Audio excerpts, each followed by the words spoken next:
les nostalgiques des anciens programmes cultes du petit écran ont de quoi se réjouir. Après la Star Academy, c'est au tour de Secret Story de faire son retour sur TF1. Mais pas à n'importe quelles conditions. Lancée en 2007, la célèbre émission d'enfermement a rendu célèbres de nombreux candidats, tels qu'Amélie Netton, Vivian Grimini ou bien Mélanie Dedigama, qui ont tous continué leur carrière dans la télé-réalité. Quant à Benjamin Castaldi, qui avait présenté auparavant les 2 saisons du Loft, sur M6, il a vu sa cote de popularité grimper en flèche en acceptant d'être aux commandes de Secret Story. Au bout de 8 saisons, il passe la main à Christophe Beaugrand, qui le remplacera jusqu'à l'arrêt du programme. Aussi, beaucoup espéraient vivement retrouver Benjamin Castaldi pour ce grand retour. Benjamin Castaldi à la présentation de Secret Story @TF1. Cependant, Cyril Hanouna avait douché leurs espoirs, faisant savoir qu'il ne fallait pas y compter. « J'ai eu mon Benji aujourd'hui, il ne m'en a pas du tout parlé, je crois qu'ils ne l'ont même pas appelé pour lui proposer », déclarait-il ce vendredi 27 octobre, sur le plateau de Touche pas à mon poste. Et il ne s'était pas trompé. La fin d'une époque ce dimanche 29 octobre, c'est Benjamin Castaldi en personne qui a annoncé qu'on ne le retrouverait pas dans Secret Story.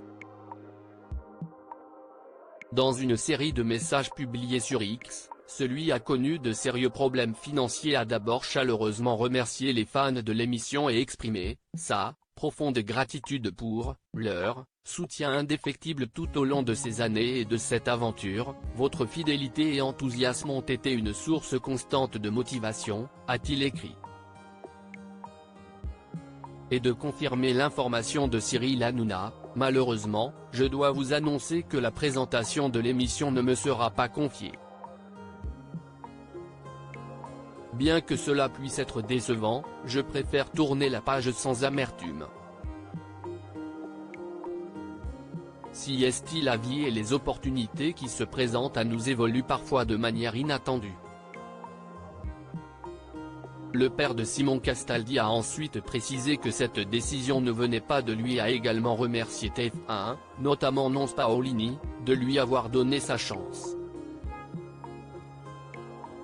À présent, Benjamin Castaldi aura tout le temps de se consacrer aux nouvelles expériences qui s'offrent à lui et qu'il ne manquera pas de partager avec ses fans. Votre soutien continu sera toujours apprécié et je compte sur vous pour me suivre dans mes futurs projets, a-t-il conclu, avant d'adresser un message cinglant à ses détracteurs.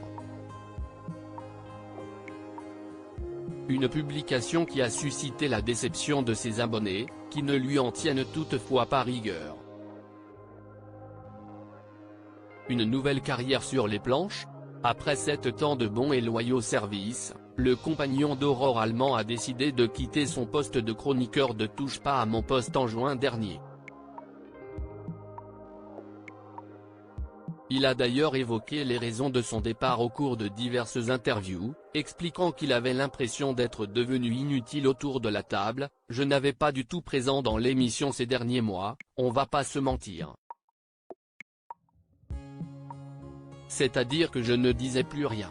C'est peut-être ce qu'il y a de pire. Et plus je me rendais compte que je ne servais à rien et moins je parlais, donc ça devenait compliqué. Un choix qu'il ne regrette absolument pas et qui lui a permis de faire ses premiers pas dans un tout nouveau domaine, la comédie. En effet, l'animateur de 53 ans a travaillé sur une pièce de théâtre qui se joue actuellement au Théâtre de la Madeleine, à Paris. Intitulé Bungalow 21, le spectacle est consacré à ses grands-parents, les légendaires Yves Montand et Simone Signoret.